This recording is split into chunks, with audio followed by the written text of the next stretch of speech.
You get to a point in your life where with a choice or not, something has to change. And there was just no more light on inside of me. And I had people telling me that, I could feel it. And it gets so dark that you're hoping something happens to you so that it just ends.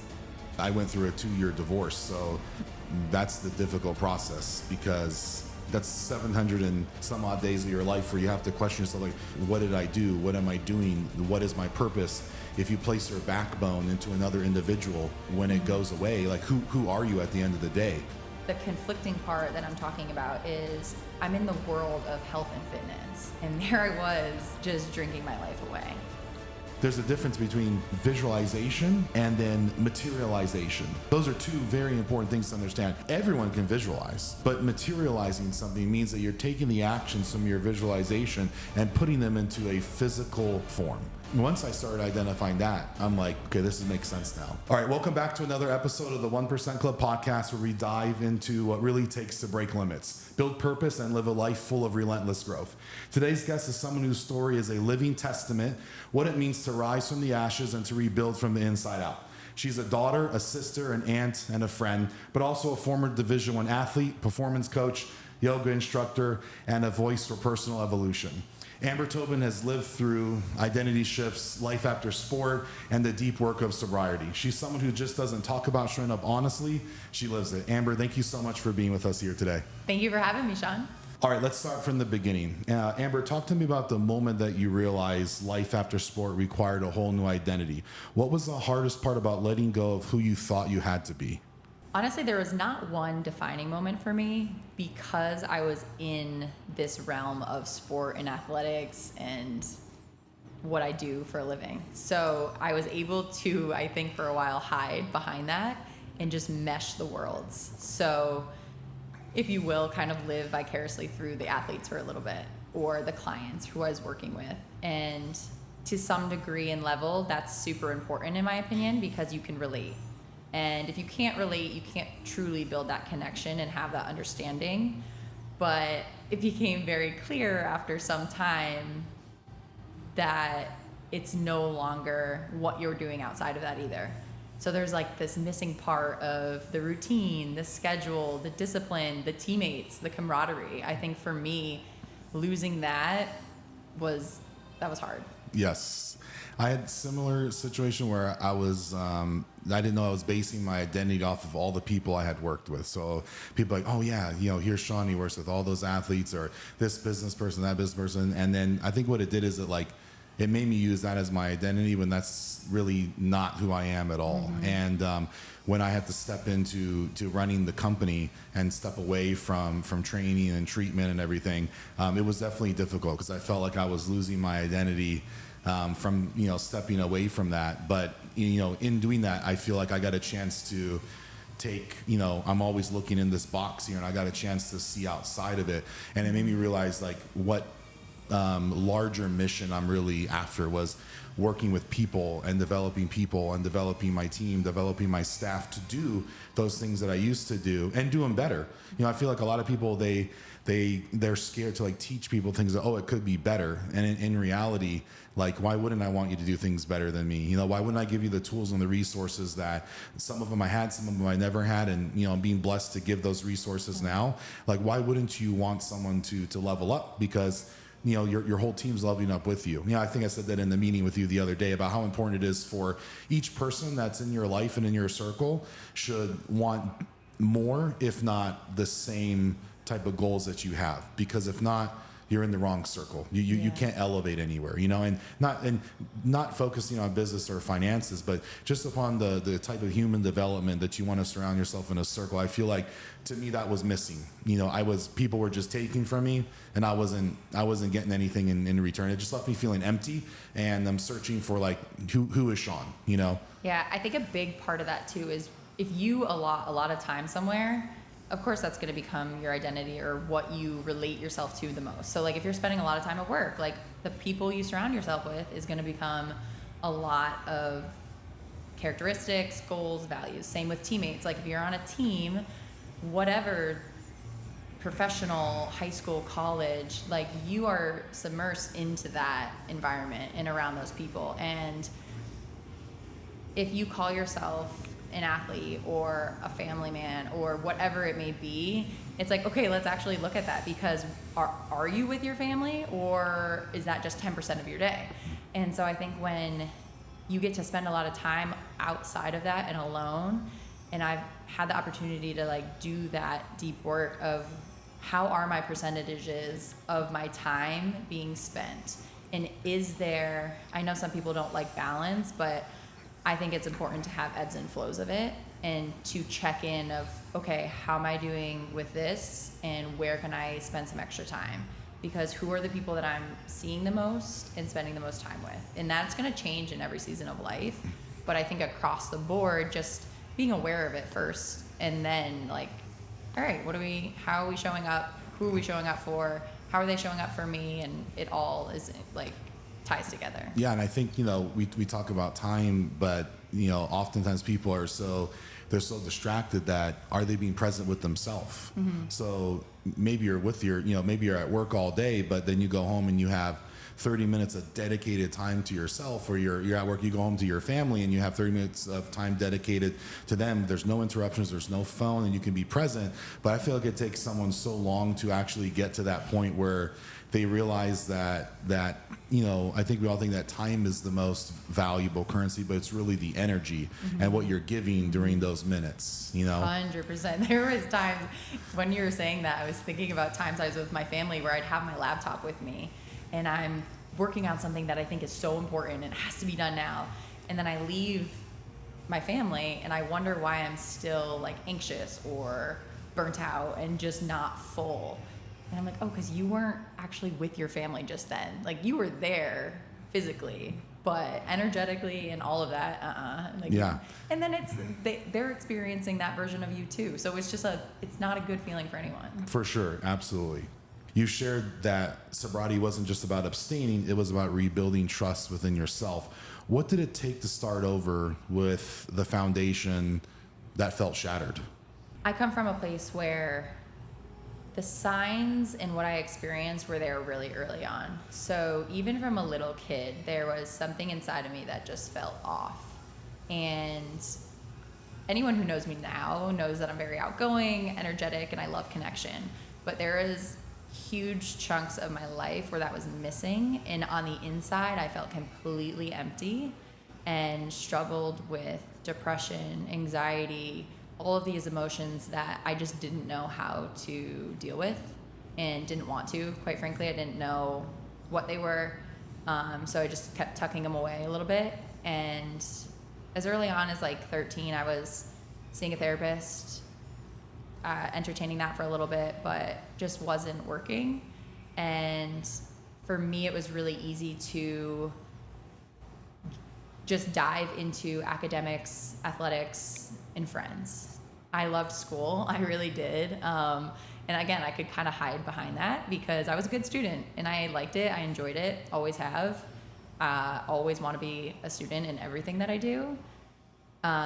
There were definitely classes that were struggles, and I think that's where, I didn't like being bad at things. I still don't like being bad at things. The ego was just so big, and that needed to be just not the case. Yes. And when you're a kid, you're not thinking like that. For sure. You're just trying to make it. You're trying to get through. And yes. Same with sports. I was able to excel in that, thankfully. I mean, I always credit, because I think where it's due, I have 2 older brothers. So we grew up in a household where we were constantly active. Always in the backyard, always in the garage playing hockey, you name it.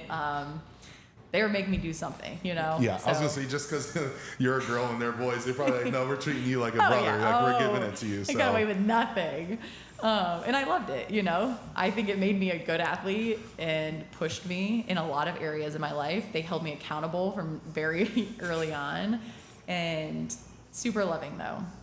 They really are like my best friends, and I'm grateful for that. But again, you could have this great support system and something's still missing. Absolutely. And I think that's just revealed itself more and more the older I got. And by the time I got to college, again, absolutely loved it. High school and college were some of my favorite years and some of my darkest.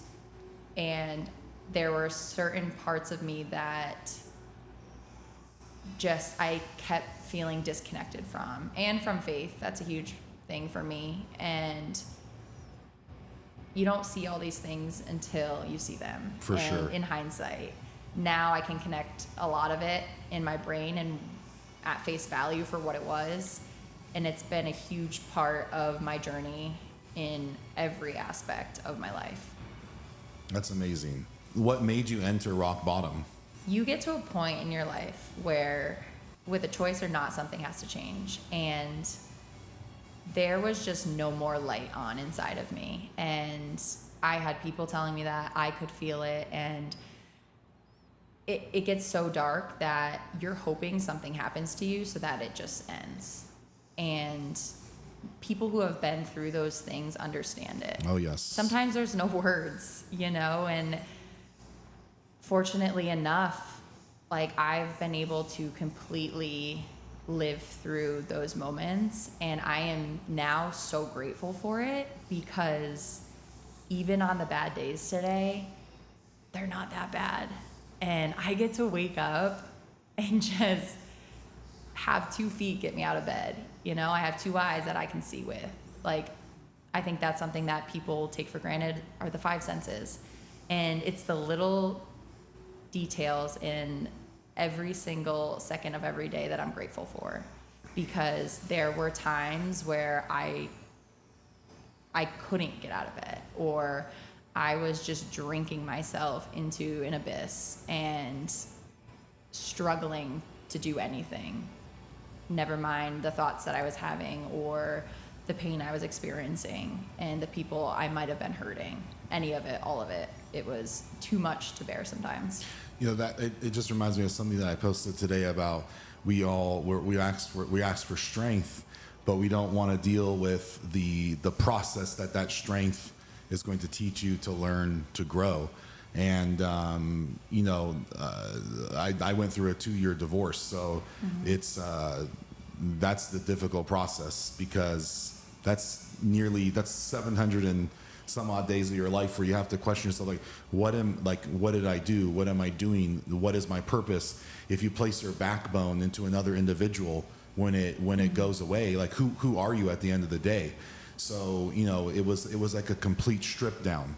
And for most people, when they do that, I feel like they try to hide it. Maybe they don't want to feel it. If they feel embarrassed, they don't tell anyone, which I think is the worst case, actually, or they turn to substance abuse or whatever it is. But I can promise you, when you stay silent, the repercussion is 10 times worse as the older that you get, because you'll never deal with it. Yes. And then you'll find yourself, you'll ruin future relationships, you'll ruin things at work, you'll ruin things with your friends and your family, but most importantly, you'll ruin things with yourself, because you weren't willing to, you want purpose, well, you have to sit through that adversity as well. You can't have one without the other.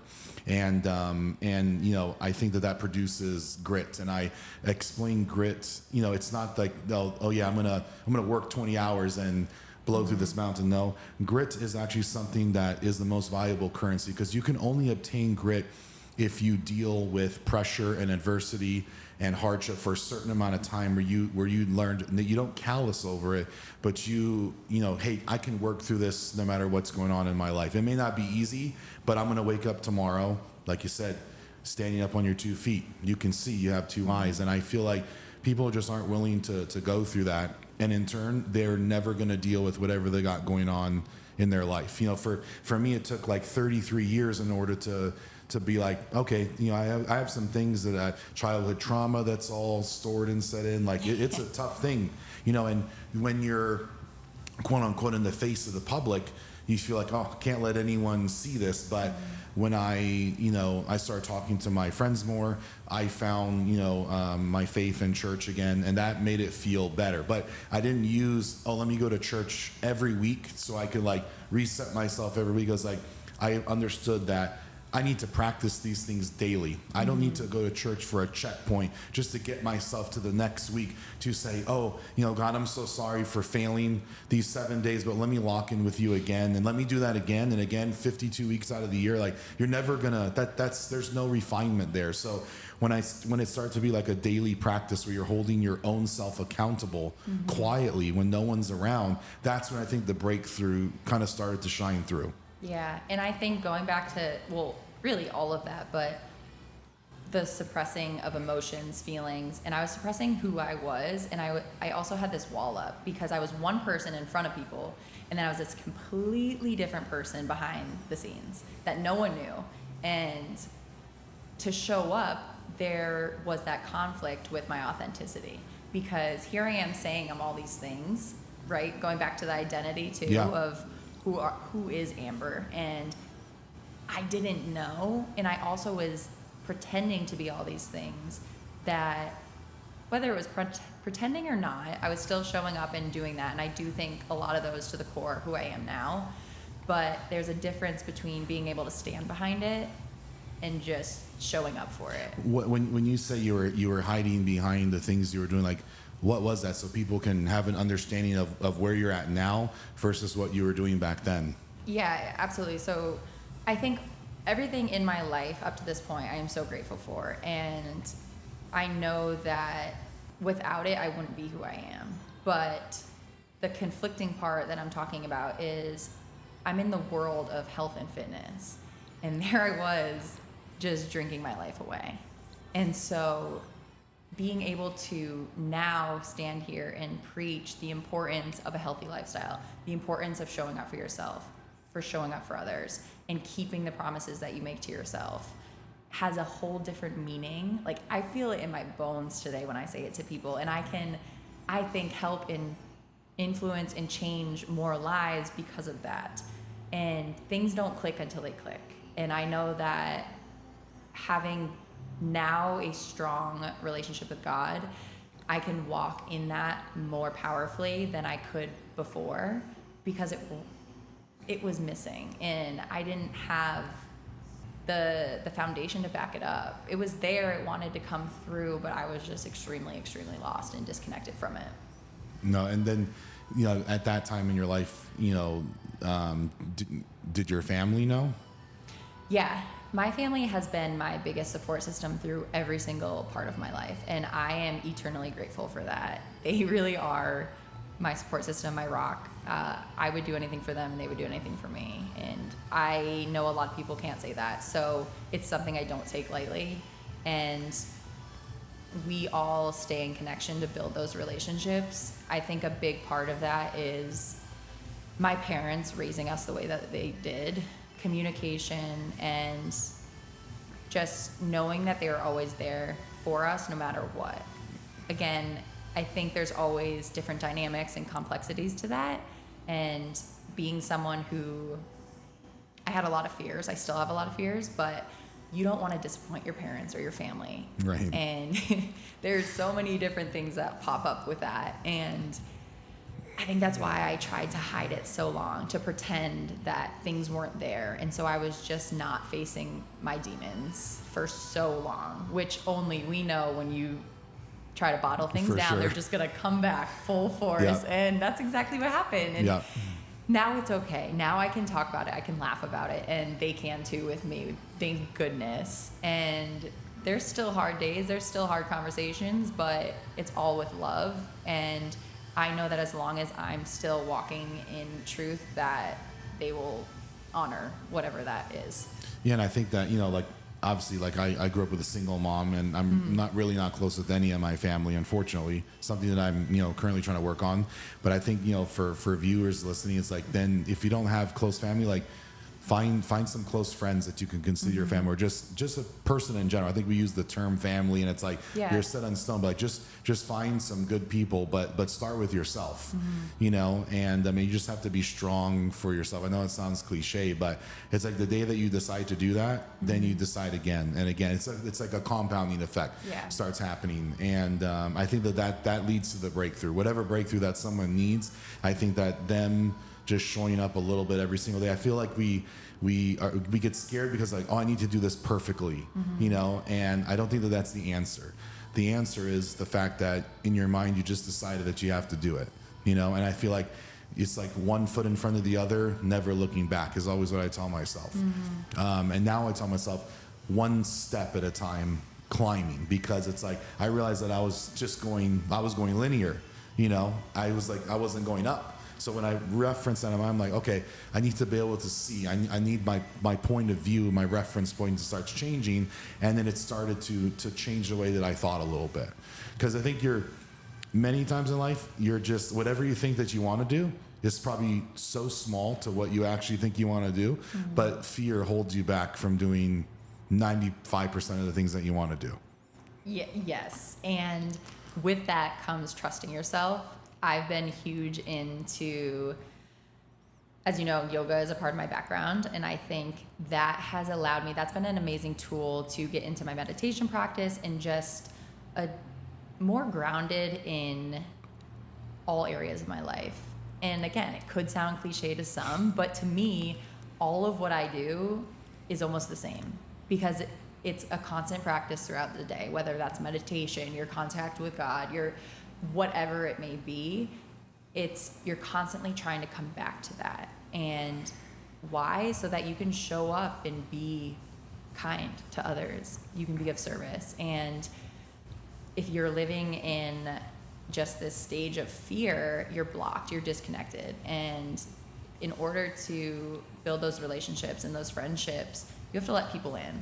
And for me, being vulnerable and open about what's really going on was hard. And you got to let people walk away from you. Yes. And you have to learn how to ask for help, because just today I was having a conversation with someone. When you allow someone, or if someone asks you to help, you're empowering them as well. It's a two-way street. And we need that. We need that connection, and we need to say, hey, look, I need you. And 9 out of 10 times, that person's going to be so happy to help. Yeah, I know it happened.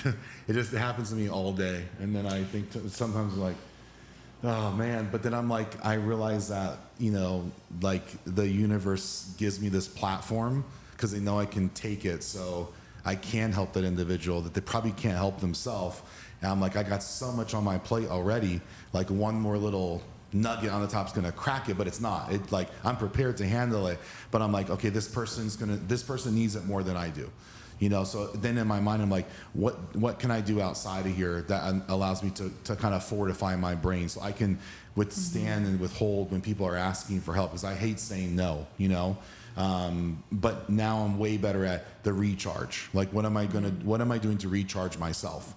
And I think there's a difference between helping, giving, and then wasting your energy.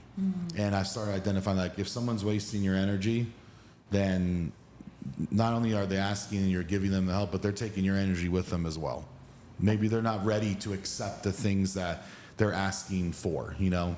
I think a lot of that comes down to, as well as discerning your boundaries, and also how much of that stress or that anxiety or that feeling like you have to help or have to say yes is just all up in your mind. Yes. Because we create so many more problems and issues for ourselves just by wasting energy about thinking about things that we really don't need to do. Yes. So a practice that's become super important to me is journaling. When I can see it in black and white on paper in front of me, I know, okay, this is what I need to focus on, but now let's put it away for a little bit. Be present, like we were saying, where are your feet? Be there, because that's literally all you need to be focusing on right now. And it's like that little person in your brain that's like, no, this. It's like, no, what's your job at hand? Yeah, and you know, and I don't mind helping someone, but then I say, okay, well now I'm going to have, I say this specifically, I'm going to have you hold yourself accountable to the things that we just talked about. You know, so then the next time you encounter them, hopefully they did something with it. If not, they're just not ready for you specifically, right? Like they need help from something and someone else. They're just not ready for you specifically. But also, once they walk away, let it go. It's no longer in your control. There's many years where they would live rent-free in my brain for hours, and I would stress myself out. Yes. And I'm like, why am I like so, you know? And it's just, we think we matter more than we do a lot. Yes. Like people come to me all day and they're like, I want to do this. I want to do this. Can we do this? You know, like the funny part is like you can, but the person doesn't understand the cost of it, not just financially, but the cost of the amount of effort that it takes to do those things, especially some things that I've done in the past. So you're absolutely right. I'm like, okay, just, you give them the tools and resources and let it come off of my plate for a little bit. And like, realize that it's got to go onto their plate if they want to manifest it. There's a difference between visualization and then materialization. Those are two very important things to understand. Everyone can visualize. But materializing something means that you're taking the actions from your visualization and putting them into a physical form. And once I started identifying that, I'm like, okay, this makes sense now. We got a lot of sayers and talkers, but where's the doers? The truth about self-care, kind of just talk about. So we throw around the term self-care a lot, but for you, it became a reference point of survival. What does real, raw self-care look like when you're climbing out of your darkest chapter?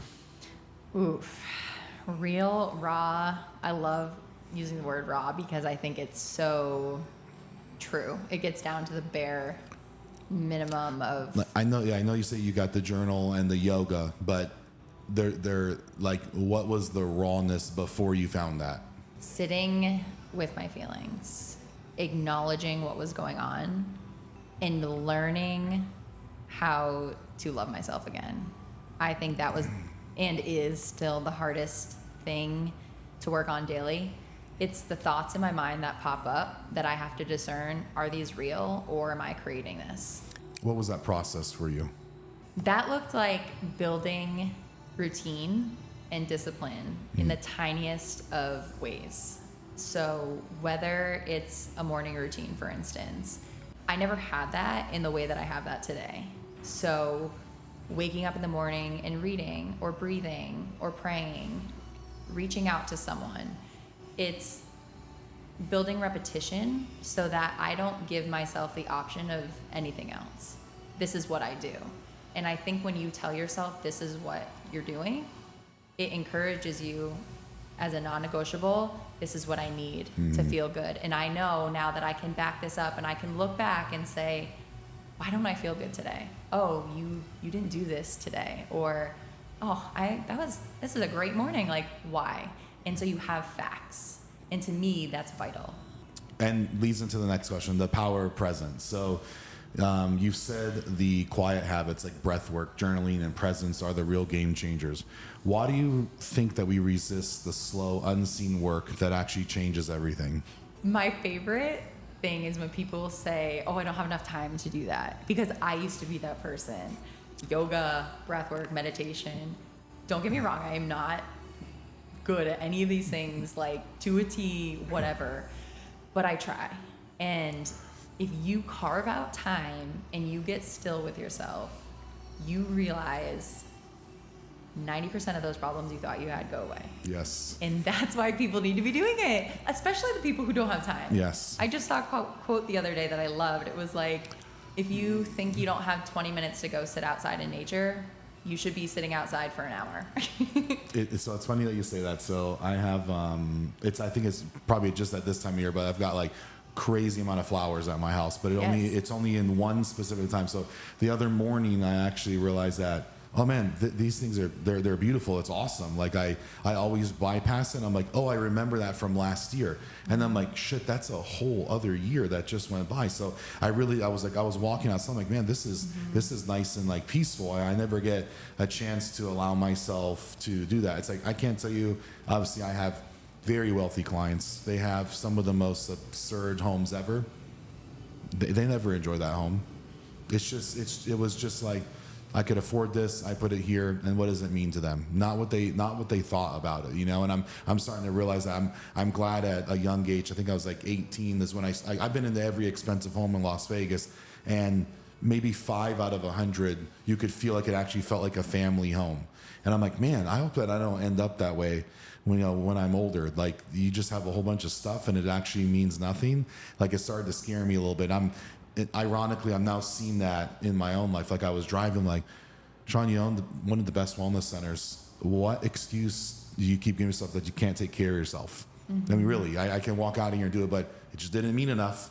It has to scare you a little bit. Then you take care of it a little bit and you kind of sweep it back under, and then it comes again. It's just this repeating cycle. So I'm like, I don't want to be this constant repeating cycle, because how can I preach purpose and refinement if I can't do these things as well, and that's it's just being honest. And then I realized that, even when I started and wanting to do the podcast, that I just wanted to be fully transparent in my life, so I never have to act a certain way to anyone.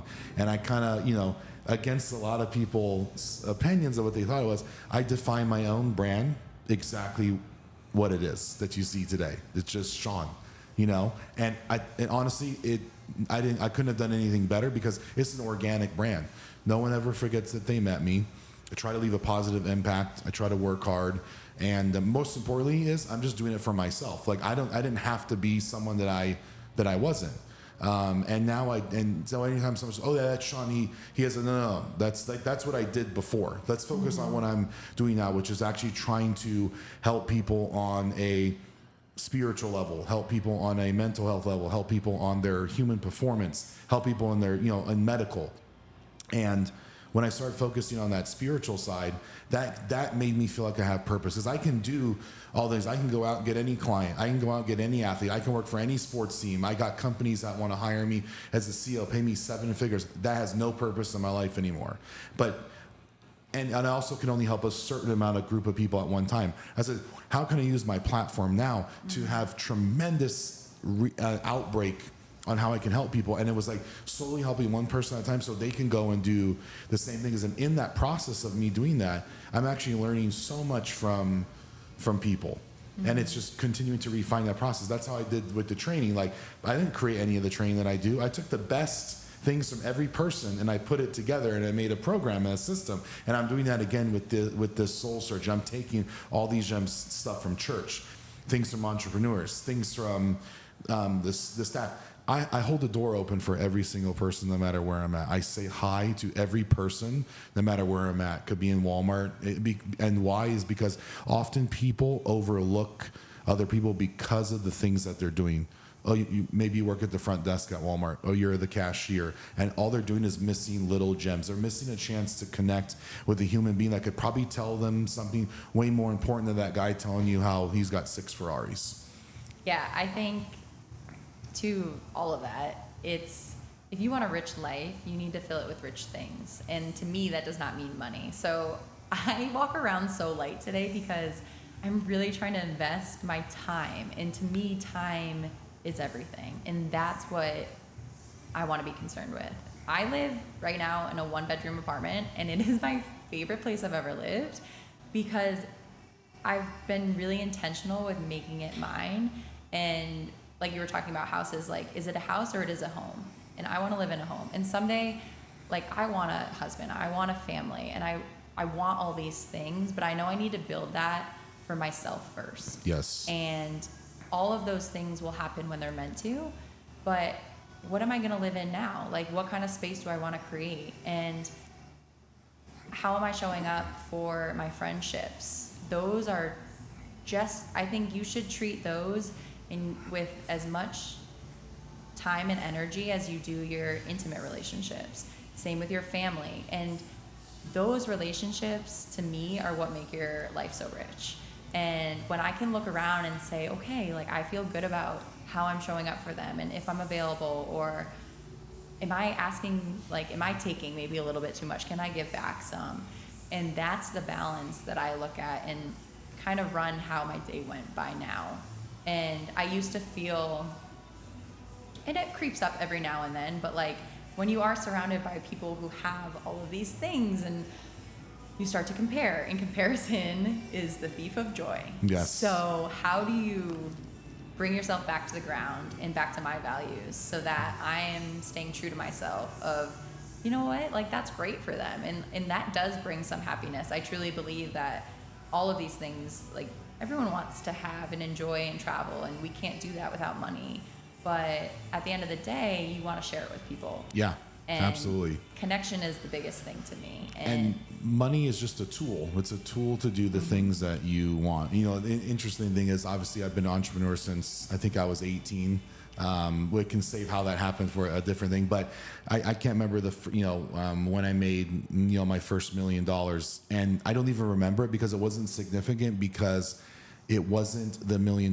Everything got reinvested into the things that I am doing, and then I realized in my life that I'm not concerned about money, because money comes when you're following your purpose with high levels of ambition.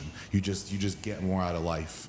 The same thing. I'm literally driving my mom's 2005 Expedition with a Walmart a massage table, and I'm going into these $10 million homes, and I'm parking way far down, so my client doesn't see my car. Okay, and I did that for a long time, and I never bought a new car until I bought my first Raptor. So I had a '98 Buick Century, my mom's car that she couldn't pay for anymore. So I took it over so she wouldn't get it repossessed. And then my first car that I really thought I wanted, that sits outside all day.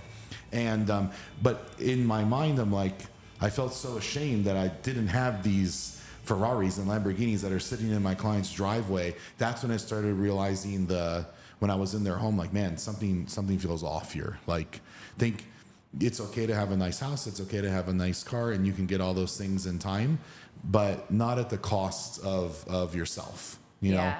And I think too, when you look at it, I come from a place of, I'm very big into energy now, and just all encompassing of nothing's truly mine. So when I start to feel less than, or if I am thinking I'm better than, that alone is enough to separate me. And really none of it is mine. So if I can just keep that open mindset of what's mine is yours with everyone, then there is no issue with anything, you know? And it's Yes. one place of just common ground and love and understanding. You know, we can talk about like the being rich and stuff is like, I can't tell you how many people that I'm around currently that like they have no real friends.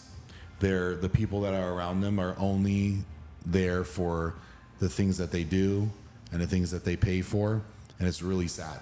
These are some of the most successful people in the world, and it like, I want to tell them something, you know, but they know it. They know that their circle is artificial, you know. So I feel like there's a way to have both, or there's a way to do it, and I do feel like it's doing the deep work to discover yourself, and then now you can bless people along the way. You know, like for me, like I want to start a nonprofit because I have all these wealthy clients that can donate to the nonprofit. I'm not even sure what I want it to be yet, but I want it to be something really impactful, something that enables me to help someone at a young age. So that way that's fostering, you know, like seeds of greatness at a young age. You know, if we don't do it at a young age, we're in trouble. So, you know, and that's one of my goals, you know, this year is to actually just start the nonprofit. Cause I'm like, oh man, what's a nonprofit? What's the laws of the nonprofit? Are people going to believe that the money's actually going to the nonprofit? I'm like, Sean, just start the nonprofit. You know, like no one thinks that you're not going to use the money for what the nonprofit's going to be, but I really want it to be to help people at a young age, to give them guidance. They're not going to get this guidance in school. You know, the school is so bad now, we wouldn't even know what people are learning, you know, and we're trading socialism for artificial intelligence. That's gonna be a problem. So I take the work that we do here so seriously, because people are actually going and still being able to talk to other people as well. I think those all start too with just talking about it, no matter what it is. Everything we've covered so far, whether it's fears around money or fears around emotions, fears around connection, the second that you ask someone about it, like we said, asking for help, it opens a million doors, because if they don't know, the next person knows. And then it breaks down the scariness of everything, because it's out in the open. And like you were saying before, the reason that you can walk around today and stand strong in who you are and what you stand for is because there's nothing to hide, and it's all out there. And I think obviously there's certain things that we all keep for certain areas of our life or certain people in our life. And I also believe that that's really important. But at the base and the core of who you are and what you're standing for and what you're trying to do, that is authentic to each individual and what they're standing for. Yeah, and I think that, people are always going to have an opinion about you. It's like they always are. And let them. Yeah, and me being a business owner, they're definitely always going to have an opinion because there's just things that people don't understand. Yeah. And I just laughed and I was like, okay, well, they don't understand that, but it's okay. Like, you just got to brush it off. But people are always going to have an opinion. So you just kind of have to be like, okay, great. Yeah. You feel that way. Sorry that you feel that way.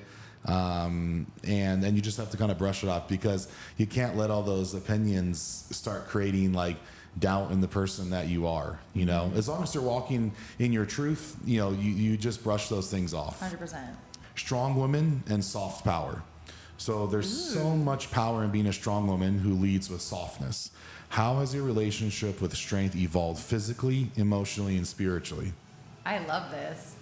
This is something I'm leaning into a lot because I think, especially being in this industry, many people know it's very male dominated, and there was also this feeling, I know a lot of women can relate to me, but I'll speak for myself, that you have to prove yourself or do certain things so that you stand out or just feel like you belong in this, whether career or just space, wherever you may show up. And having let go of a lot of that and lean into the softness almost skyrockets the strength within itself. And it's a superpower that only females have. Just as we were here and we're meant to hold that space. And I think when it clicked, I was like, oh, I don't have to do all of this. Like, and again, it gets down to the root of why am I doing all of this? Who am I trying to prove it to? And yes. No one's like, everyone else believed me before I believed myself, or everyone else saw that I could do things before I realized I was even doing them.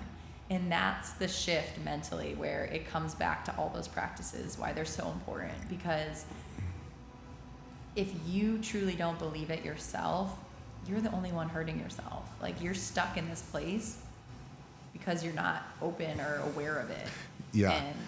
And I bring this up in almost every episode is, women just feel the need that they need to be so strong and masculine as an outer shell, but it's okay to have someone take care of you. That's why I think, dating in this time frame is so difficult. It's like, it's okay to have someone take care of you, and they should, and it absolutely doesn't mean that you can't take care of yourself either.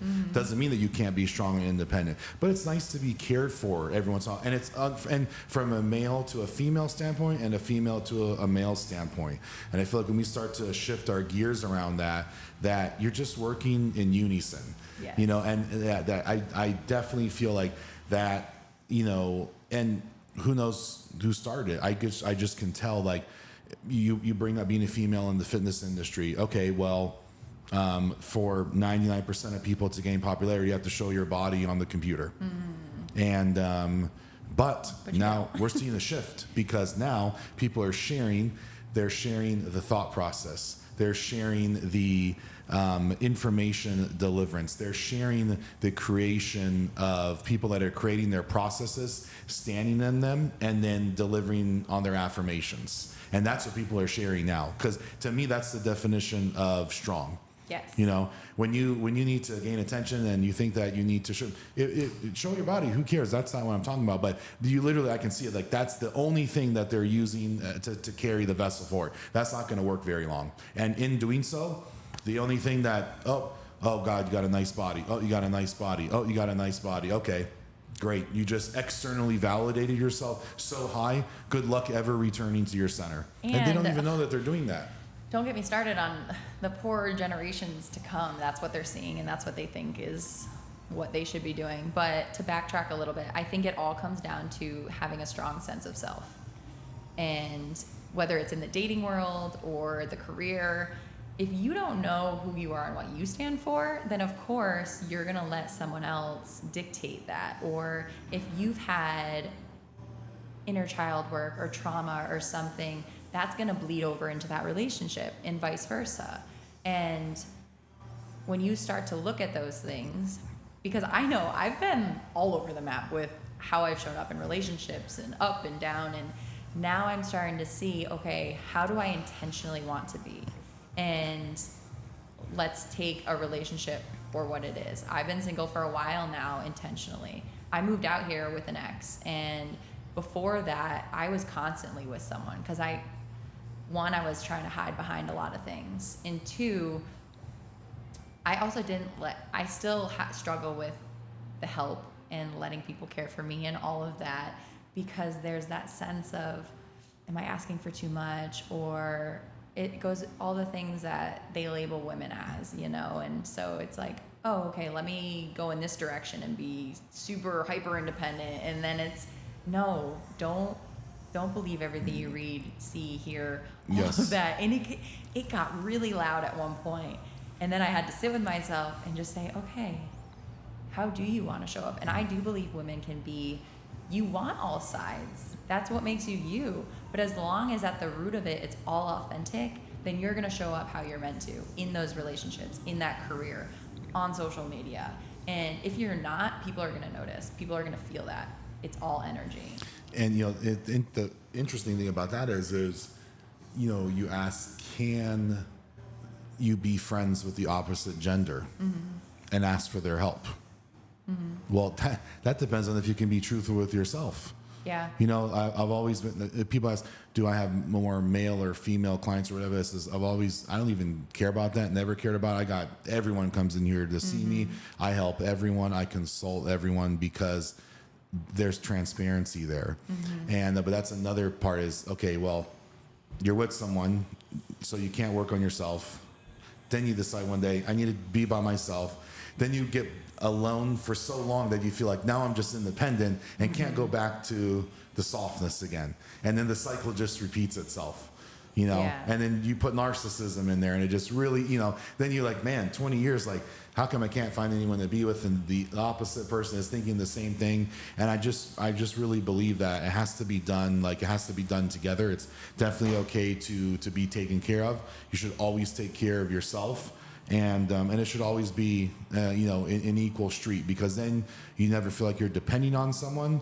You're coexisting with them. And then that's a big difference between feeling like I have to depend on someone or I'm existing with this person, Well, and that's what makes a partnership, is both the effort, the communication, all of it, that you're both working at it together. And that's how it should be. Yes.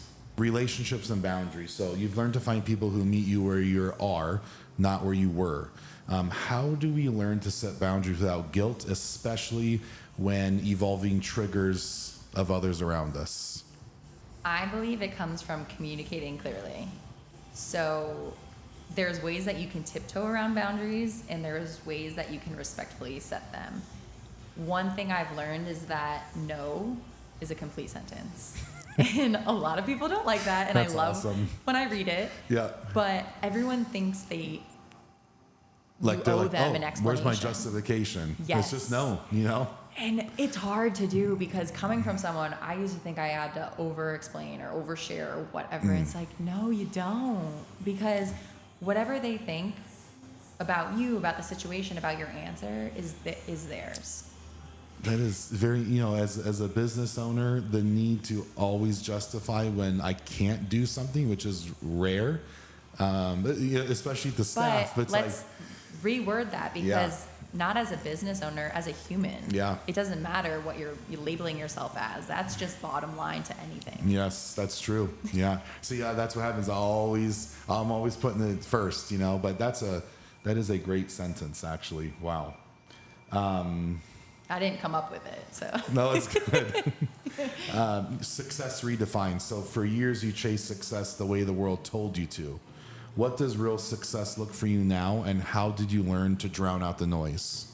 I think society plays a huge role in the timeline of a lot of people's life.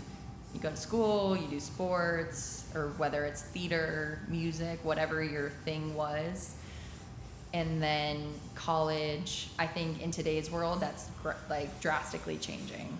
Yeah. I think a lot of people are taking other routes, but that's how I was, and I'm grateful for it. I loved it. Like I said, like I had amazing experiences. I wouldn't trade it for anything. How did you learn not to to drown out the noise? I think drowning out the noise came as a result of doing the work. It sounds repetitive, but it truly can be as simple as that. What am I sitting with, and how do I want my day to look? Drowning out the noise also means you're really present, because if you're in front of someone, are you truly listening? Do you truly have interest in what they're saying? And are you there for the right reasons? Absolutely. If you can answer yes to all those, great. If you are answering no, there's something going on in that mind that is distracting you, pulling you away. You are not present, and that adds up. Experience face to face over the timeline of a day, a month, years. So yeah, it's interesting. Like when I'm doing this podcast, and it's funny, I always set the podcast and then something will happen where it's the absolute worst time to have a podcast.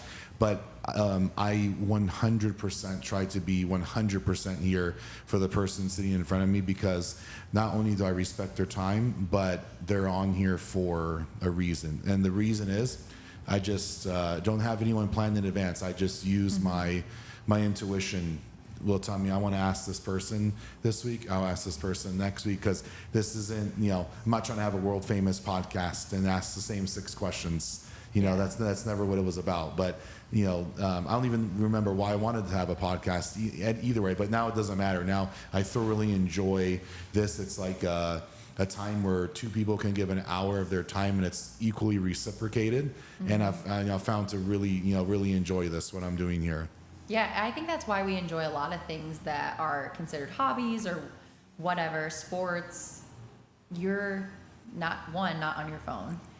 You're playing. It gets back to the root of childlike behavior. And I think so many people forget about that as we grow up, is they wonder why they're unhappy. And it's like, well, what have you done today to make yourself feel like a kid again?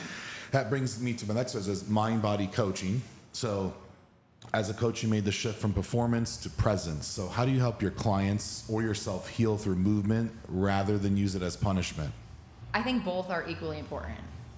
But when you are present, so when I am with a client and I am coaching them out of true need and also understanding of where they're at in that day, I can better show up and they have a better session, because I'm not just looking at their program and being like, okay, we have to get all of this done today. I'm looking at how much did they sleep? Have they eaten? How's their emotional state? What's going on in their life? Because all of those things matter. And whether it's a professional athlete or your everyday individual, young, old, doesn't matter. Those baselines are what matters, because I'm not just trying to give them the best session of their life. This for me is long-term. This is longevity. This is how can I better their life in the long run? Yes. Not just a great session. And I don't want to be the only person or influence in their day that has effect on them. So I'm going to encourage them to go seek other help, or go do something fun, or have that hard conversation. And that's going to allow them to better show up in their life. And it's going to just have a domino effect, hopefully, in every other area as well. No, I think that's amazing. Like something I changed, I don't get an opportunity to do as much now for coaching, but when I first started coaching, of course, people loved to come to me because it was going to be the hardest experience that you ever had. And not just with workout, but it was the grit, it was the grind. And I thought that this is the best way to do that, right? And I definitely got people results. They got in the best shape ever. But then as I started to sit with people and really listen to them and get to work with all different type of athletes and really listen to the thing, really it was when I was working on them doing therapy. Then, we had a different relationship from training versus doing therapy. And I started listening to them. And then, I started to develop, okay, we can still do all that hard grit work, but I'm going to do it in a way subliminally that allows them to like their body too. Because what I was hearing was like, man, I got out of shape, or I'm not good enough, or I'm second on the depth chart, or I just lost. And or I got cut from a team, and I wasn't really understanding that may be their first experience where like they kind of lose their job, like they don't have income coming in, like what are they going to do? So it really made me foster a different kind of relationship with them, and now I'm really loving being able to work with a few younger athletes that I get to mentor. I think that I'm having a tremendous value in place on them at a younger position, and I feel like I can help them a lot more. And that's just something I changed about my coaching, that it's still hard, but it was different. The words that I use and I say, the way that I check on them is softer. Mm-hmm. The training is hard, but the way I check on them, hey, are you doing okay? How are you feeling? And it was like, it was more intentional than get some water, go there.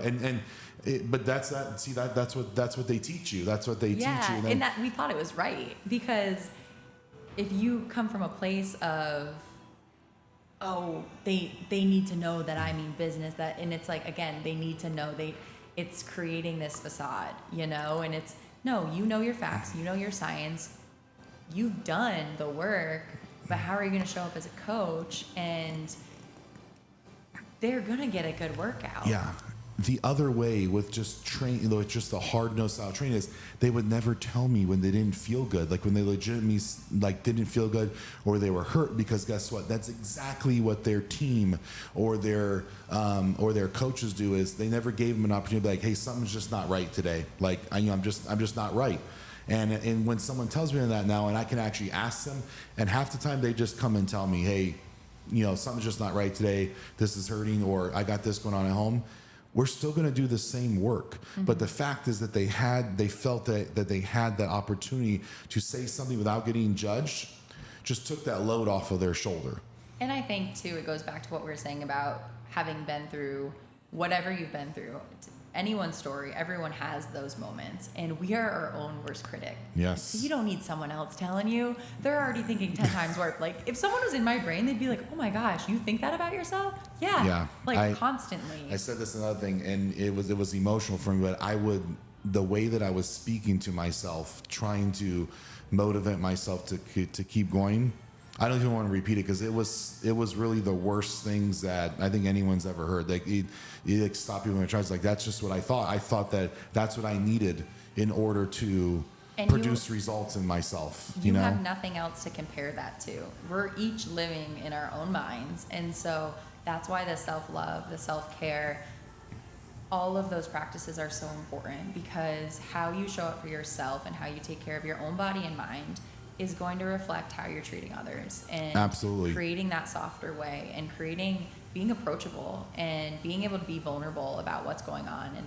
so when I'm having those days where I'm a little bit harder on myself, because it's usually I'm going that way. I'm never like, oh, you're doing great. Like, that's rare. Yeah.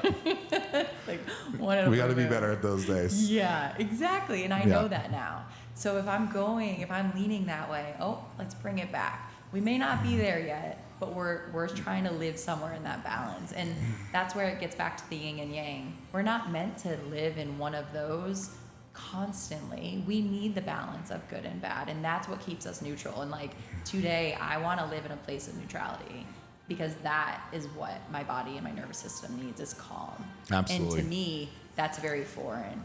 So when everything in my life is calm, I start to get tight, and I'm like, let's cause some chaos. I think there's like a statistic, it's like 80% of the things that we fear never actually come about. Mm-hmm.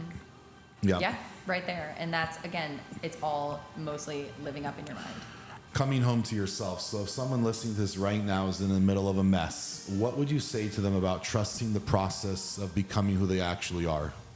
Start with being kind to yourself and allowing yourself to ask for help, to reach out, to know that you're not alone. I think we hear that so often, but we don't believe it. We convince ourselves that, no one's like me, no one's been through this, I can't admit or face this, and we want to run. And knowing that there is a whole nother side to it to live through and to get through is gonna change everything and allow you to change someone else's life as well. Absolutely. Amber, your story is a masterclass in what it means to evolve, not into someone new, but into someone real. Thank you so much for your truth, your energy, and your example. To everyone listening, remember, transformation isn't about perfection. It's about showing up even when it's messy. Keep moving, keep growing, and never stop becoming. Thank you so much for today. Thank you so much, Sean.